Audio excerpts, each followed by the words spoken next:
We are on the Ram van and we are on our way to our service sites. It happens once every year. It's basically a way for us to, sort of count how many people are on the street at a point in time. And it helps basically to determine sort of what the population is and basically where resources need to be sort of allocated in the city. So we should go this way. Yeah. Okay. Cool.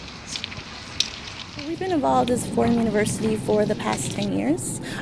We used to send volunteers to be part of the host site at Lehman College, but we were able to get so many volunteers to do Hope Count that they asked us to be a host site in 2009. So we became a host site for the Northwest Bronx because we were able to get so many volunteers. Well, we're going to have training now before we head out, but definitely a lot of talk about the Bronx and the history of the Bronx and why it's a borough that's not as I would say as successful as maybe the other boroughs like Manhattan and Brooklyn. There's definitely a lot of need, and understanding that definitely gets us ready for the program. After moving to an apartment paying $1,700 per month, this family became homeless again after the mother lost her job as a bookkeeper.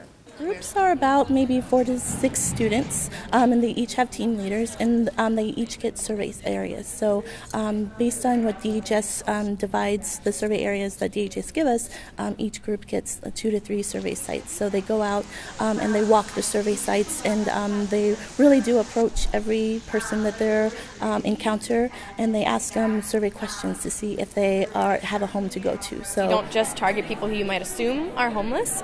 You have to approach every person, and that's difficult because you're saying you're conducting a survey and you kind of explain this to people, and some people just don't want to be bothered, and that's fine. I mean, you're doing your thing in the middle of the night, but some people actually want to be educated. And you're never sort of imagining yourself, where you are 20 years from now or whatever, yet here I am, sort of partaking in this event. I would have never imagined it, when I was a student here. So, and I think it also speaks to sort of the whole, the theme of Fordham of helping and kind of, social justice and things of that nature. So I'm glad that I'm living up to that. Where we can do to help. So. Will you do this again next year? Yeah.